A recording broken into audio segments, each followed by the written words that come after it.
நீதிமொழிகள் 5ஆம் அதிகாரம்.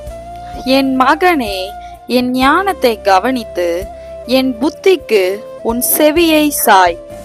அப்பொழுது நீ விவேகத்தை பேணிக் கொள்வாய், உன் உதடுகள் அறிவை காத்து கொள்ளும். பரஸ்திரீயின் உதடுகள் தேன்கூடு போல் ஒழுகும், அவள் வாய் எண்ணெயிலும் மிருதுவாய் இருக்கும்.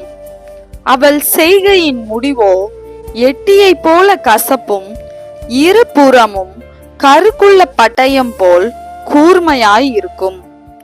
அவள் காலடிகள் மரணத்துக்கு இறங்கும், அவள் நடைகள் பாதாளத்தை பற்றி போகும்.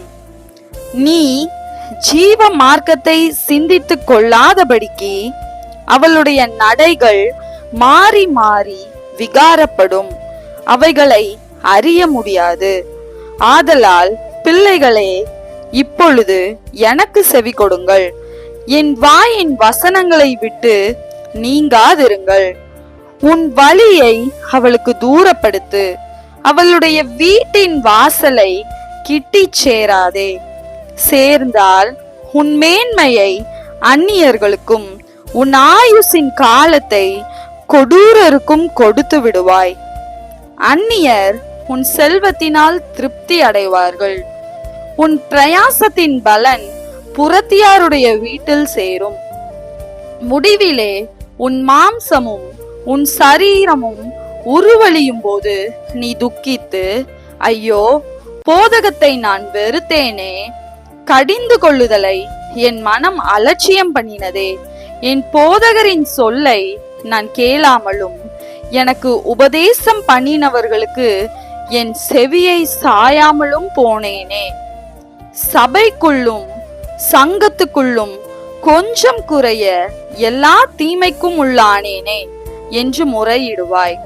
உன் கிணற்றில் உள்ள தண்ணீரையும் உன் தூரவில் ஊறுகிற ஜலத்தையும் பானம் பண்ணு. உன் ஊற்றுகள் வெளியிலும் உன் வாய்க்கால்கள் வீதிகளிலும் பாய்வதாக.